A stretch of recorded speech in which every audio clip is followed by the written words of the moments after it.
Assalamualaikum warahmatullahi wabarakatuh. Waalaikumsalam warahmatullahi wabarakatuh. Bismillahirrahmanirrahim. Alhamdulillahi rabbil alamin. Wassalatu wassalamu ala ashrafil anbiya'i wal mursalin. Sayyidina wa maulana Muhammadin wa ala alihi wa ashabihil mujahidin at-tahirin. Amma ba'du, subhanaka la ilma lana illa ma 'allamtana innaka antal alimul hakim. La hawla wa la quwwata illa billahil aliyyil azim. Saudara-saudara kaum muslimin, terutama adik-adik para remaja dan pemuda yang saya cintai. Apabila seseorang akan membangun rumah, tentu saja dia akan mengadakan beberapa pilihan. Sejak dari memilih lokasi di mana rumah itu akan didirikan, sampai kepada menentukan bahan-bahan kualitas yang akan dipakainya, sampai kemudian kepada wujud dan bentuk rumah yang akan ditinggalinya.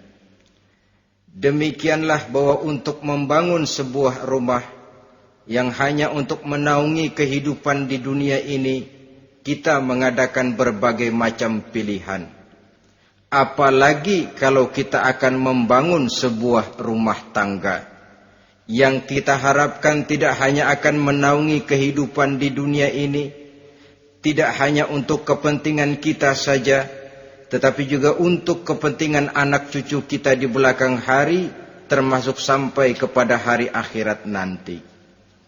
Oleh karena itu, pada pertemuan kali ini, saya hanya ingin khusus berbicara kepada adik-adik remaja dan para pemuda, bagaimana sebaiknya memilih jodoh menurut ajaran agama Islam. Dalam Al-Quran, Allah subhanahu wa ta'ala menjelaskan, Zuyyina linnasi hubbus syahawati minan nisa. Bahwa manusia, apapun jenisnya, asal dia bernama manusia, dihiasi dengan perasaan cinta kepada perempuan. Jadi sejak dahulunya secara fitrah, laki-laki senang kepada perempuan, sebagaimana perempuan pun senang kepada laki-laki. Dihiasi rasa cinta ini dalam kehidupan manusia. Dan oleh karena adanya rasa cinta, berkembanglah segala macam persoalan. Sehingga seorang ahli cinta pernah berkata, cinta adalah 5 huruf yang membuat persoalan tidak akan pernah selesai. 5 huruf yang membuat persoalan tidak akan pernah selesai-selesai. Tetapi dalam kehidupan sehari-hari sering kita saksikan bahwa cinta ini bisa mendorong, memberikan motivasi yang baik, dan cinta ini pun bisa juga memberikan dorongan yang tidak baik. Oleh karenanya, apabila cinta itu ibarat setetes embun yang jatuh di bumi yang subur, akan tumbuhlah di atasnya aneka ragam bunga-bungaan yang harum semerbak, indah, mewangi, sedap dipandang orang, menebarkan rasa aman, damai, sentosa, dan begitu selanjutnya. Tapi jika cinta itu jatuh di hati yang gersang dan tandus, tidak ada yang akan dapat tumbuh di sana selain sirih memanjat batu, kuning daunnya, lemah gagangnya. Maka cinta yang semacam itu tidak akan memberikan dorongan positif kepada seseorang di dalam kehidupannya. Maka lebih dahulu kita akan membicarakan cinta dalam artian yang positif ini, untuk nanti sampai kepada perempuan yang bagaimana yang harus kita cintai, atau laki-laki yang bagaimana yang harus dicintai oleh seorang perempuan. Saudara hadirin yang saya hormati, cinta dalam artian yang positif, pertama, dia selalu mendatangkan keindahan. Yang kedua, cinta itu memberikan energi atau semangat untuk berjuang. Dan yang ketiga, cinta itu selalu membawa resiko dalam bentuk pengorbanan. Maka cinta yang positif pertama melahirkan keindahan. Disinilah orang memerlukan filter atau saringan. Sebab keindahan yang didasarkan karena cinta itu merupakan satu keindahan yang relatif saja. Boleh jadi karena indah orang jadi cinta, boleh juga jadi karena cinta segala sesuatu terasa jadi indah. Namun bagaimanapun juga, kalau hati sudah diliputi oleh rasa cinta, segalanya akan terasa menjadi indah. Cinta itu adalah keindahan.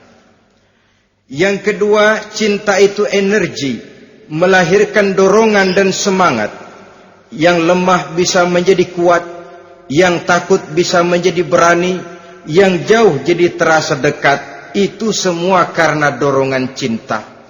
Dan dari energi ini lahirlah yang ketiga, bahwa cinta adalah pengorbanan. Sehingga orang berkata, berani bercinta artinya harus berani berkorban. Takut berkorban, jangan bercinta. Kalau cinta ini kita salurkan kepada nilai-nilai agama umpamanya, yang pertama, cinta mendatangkan keindahan.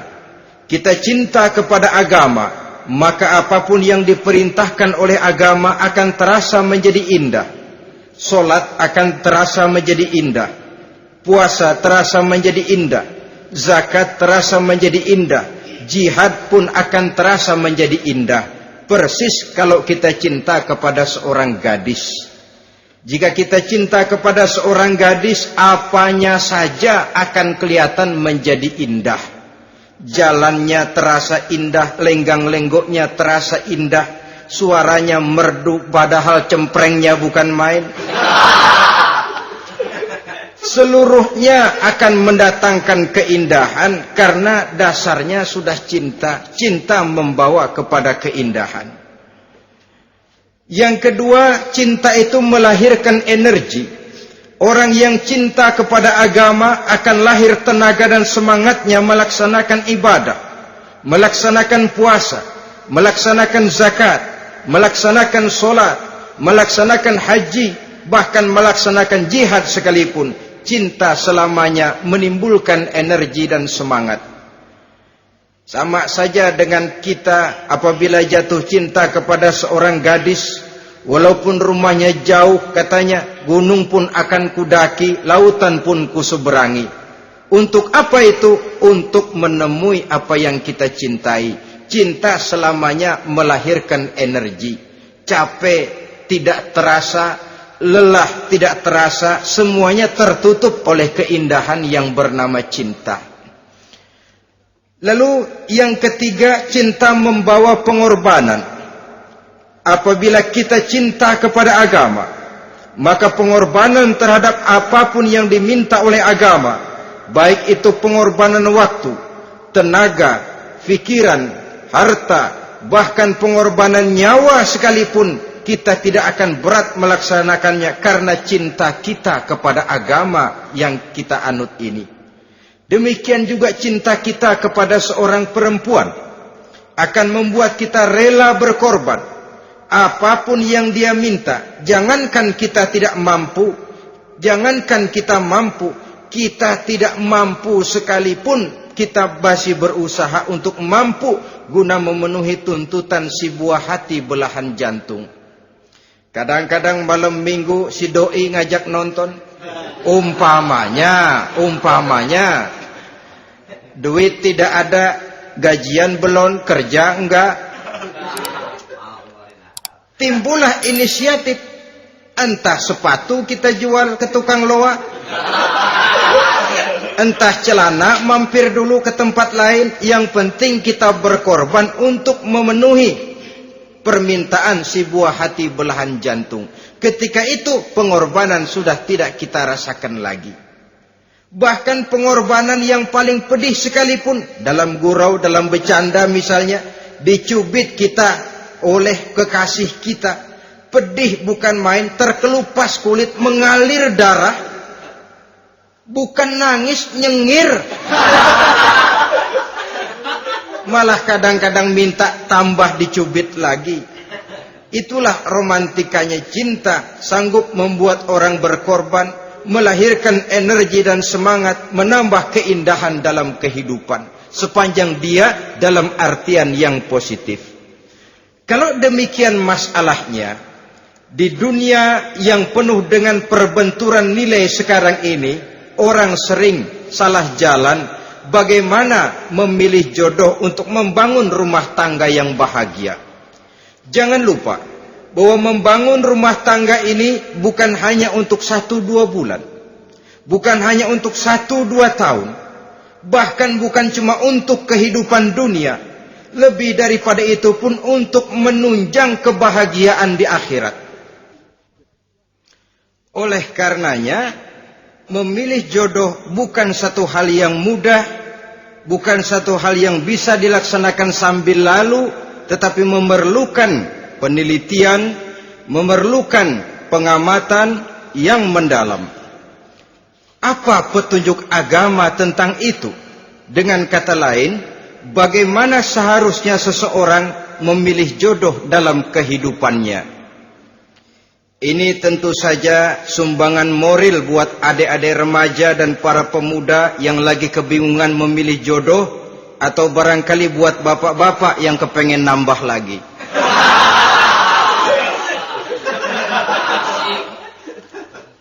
Mohon maaf kepada ibu-ibu, saya tidak menganjurkan, cuma ngajarin.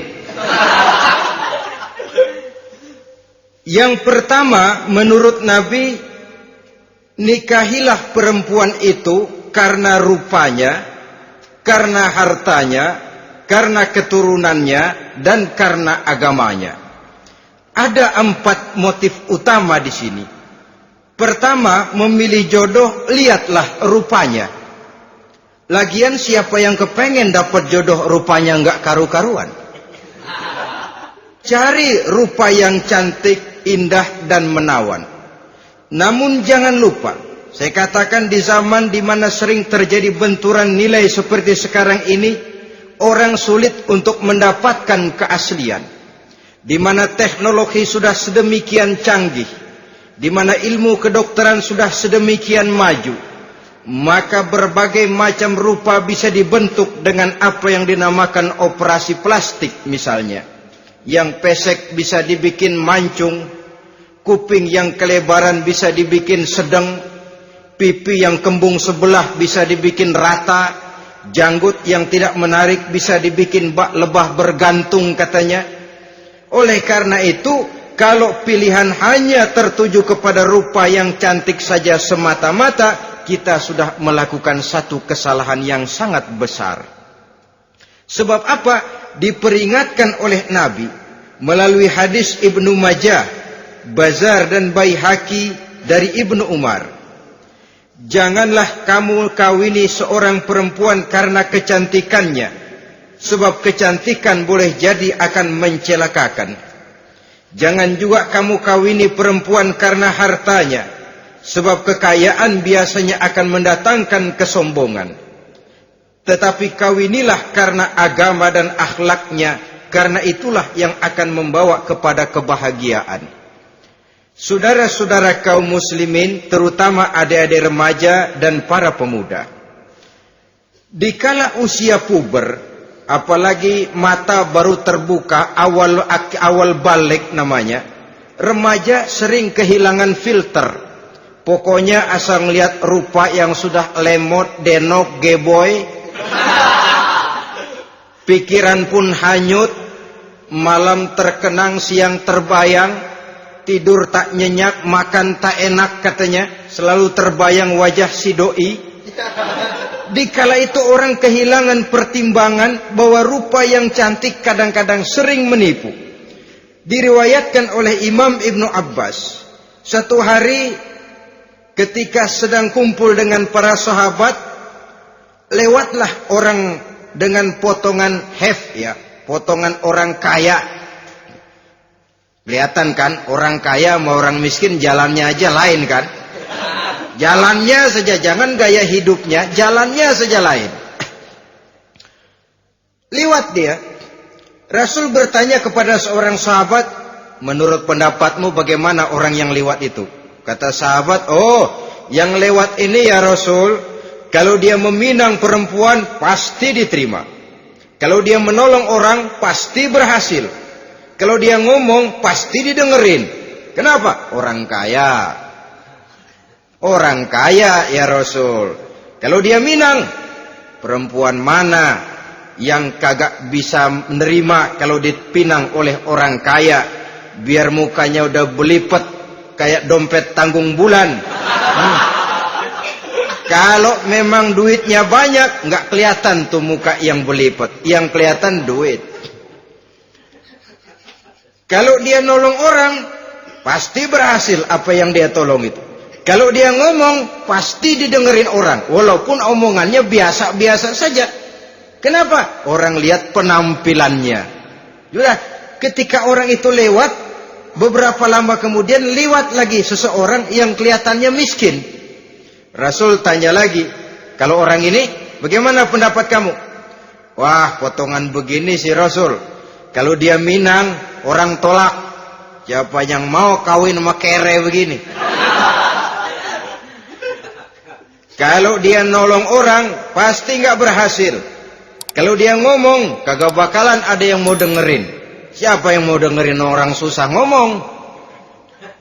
Setelah orang itu lewat, apa kata Rasul? Orang yang terakhir, yang lewat ini, yang barusan lewat, jauh lebih baik dari yang pertama yang lewat tadi. Jauh lebih baik.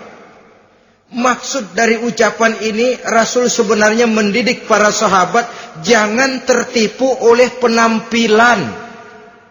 Sebab penampilan tidak selamanya mencerminkan keaslian. Apalagi di zaman sekarang, salon di mana-mana bejibun. Alis mata bisa dibikin, pipi bisa dicat, yang pinggir kuning, yang tengah merah, di sebelah merah ada yang kehitam-hitaman, persis orang kepentok tiang listrik.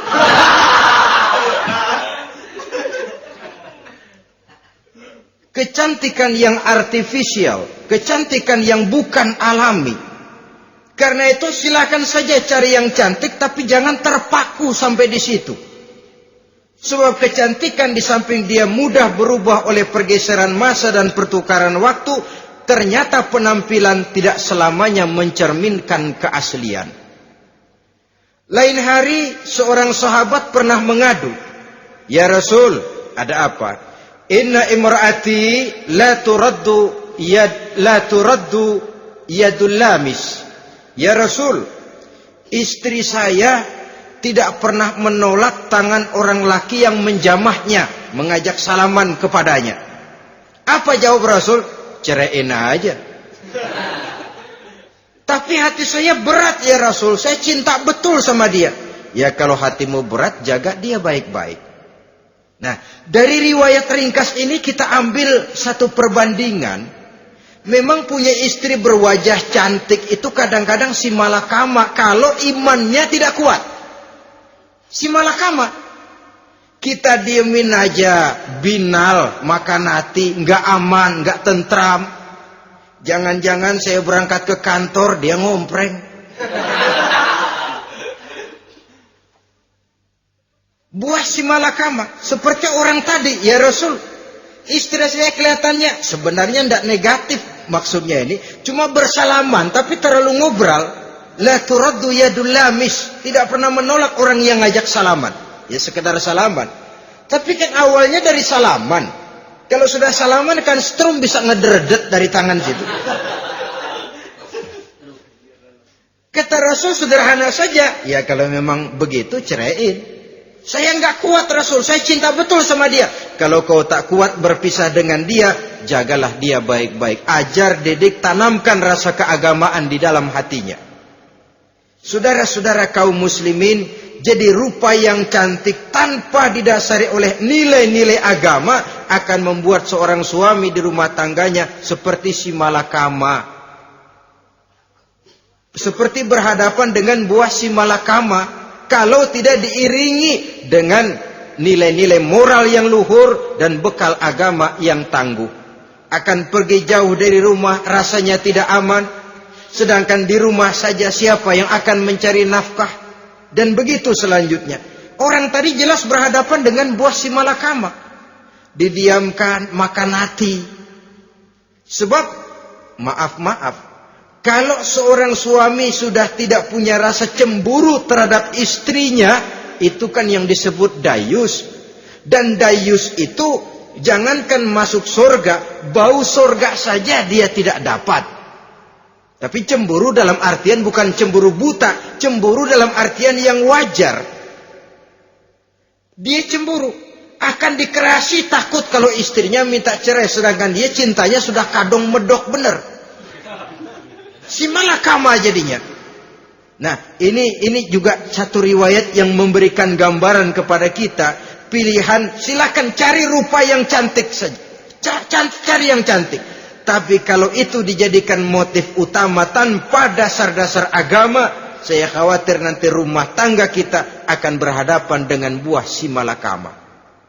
Jadi adik-adik remaja, usaha, ikhtiar, cari yang cantik, yang kira-kira nggak bosenin, supaya kita betah tinggal di rumah, supaya kita merasa ada tempat berbagi rasa, ada tempat kita bernaung. Sebab kalau nyari bini sebini-bininya mah, ya jodoh di tangan Tuhan, kagak usah nyari juga ntar datang diri umpamanya. Iya, kalau yang datang peot. Orang harus berusaha walaupun pada akhirnya jodoh toh memang ditentukan Allah. Kan 3 hal yang kita tidak bisa menentukan itu katanya. Maut, rezeki, jodoh. Itu yang masuk mysterious problem. Problem yang misterius. Maut, misterius. Kapan kita mati, kita sendiri tidak tahu. Tahun depan, 50 tahun lagi, 100 tahun lagi, tidak pernah seorang pun diberitahu. Tapi yang pasti dia bakal datang. Kapan dan di mananya, kita tidak tahu. Bisa di rumah, bisa di masjid, ya alhamdulillah. Bisa di majelis taklim, syukur.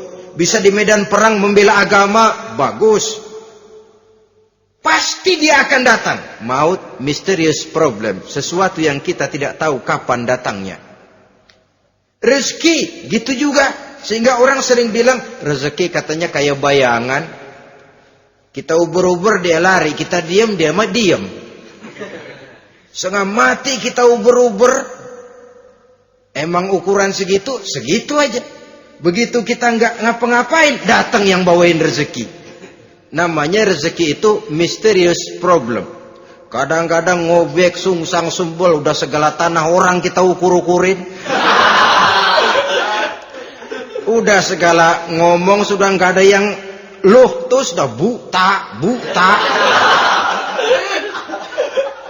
Tapi memang bayangan, kalau belum rezeki ya belum. Kadang-kadang nyari kode sampai tidur di kuburan.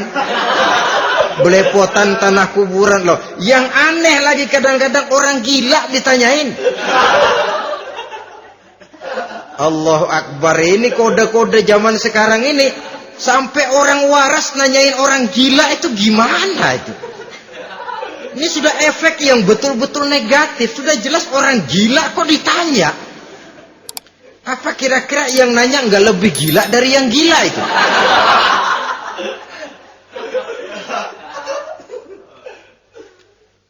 Saudara-saudara kaum muslimin, terutama adik-adik remaja dan para pemuda, jadi silahkan saja cari rupa yang cantik, karena dia akan jadi tautan hati, buah hati belahan jantung, tempat kita berbagi rasa, tempat kita pulang dan tinggal di rumah tangga kita. Tapi hendaknya kecantikan rupa itu diiringi juga dengan kecantikan budi. Karena itu cari rupa yang cantik. Ini pilihan utama. Yang kedua, kata Nabi, harta, cari yang kaya. Tetapi jangan lupa, jangan dijadikan pilihan utama. Karena kekayaan sering mendatangkan kesombongan. Apalagi kalau seorang pemuda mendapat istri orang kaya. hidupnya dimodali oleh istrinya, maka biasanya wibawanya sebagai seorang suami akan hilang. Akhirnya komando di tangan istri. Dikala itulah suami tidak lebih daripada prajurit yang taat kepada komando istrinya. Padahal menurut konsep Quran, ar-rijalu qawwamuna 'alan nisa, laki-laki diciptakan sebagai pembimbing bagi perempuan. Kalau nanti suatu saat terjadi benturan, sedangkan modal diberikan oleh istri, terjadilah pengungkitan. Kata istrinya apa? Lu jangan bertingkah, lu kan kawin sama gue, modal lu kolor doang.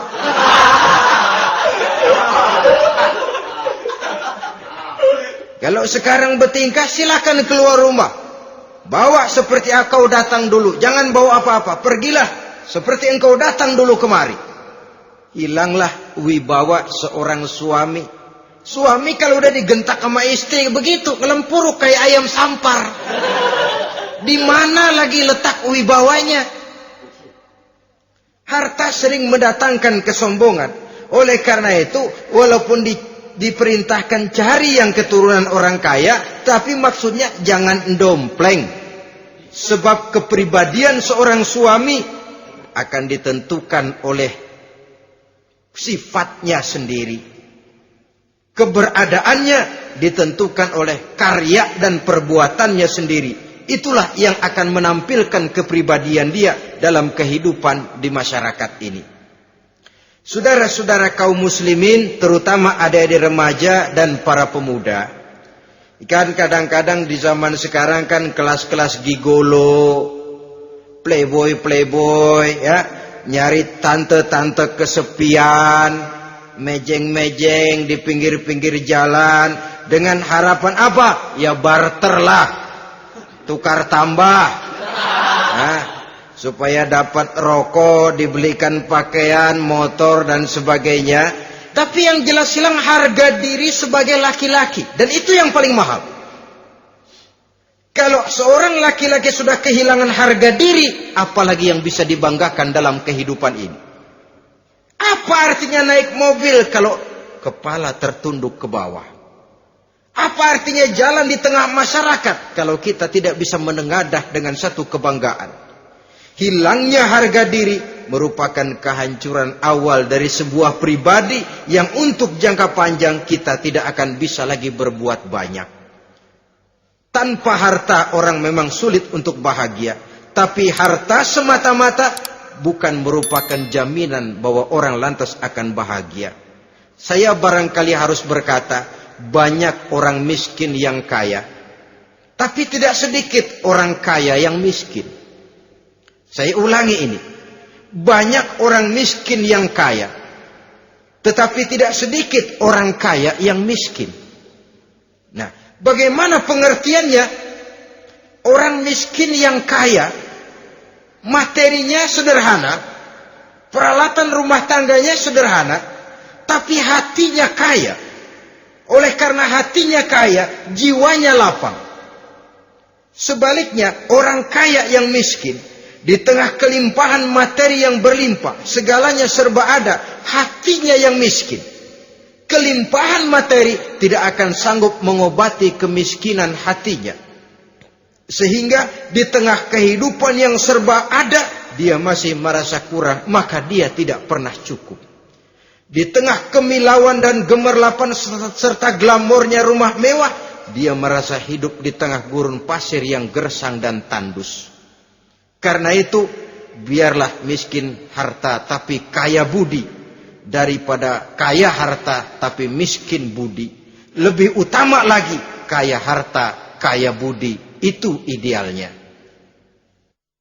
Dasar pilihan ketiga, sesudah rupa dan harta, menurut Nabi, keluarga.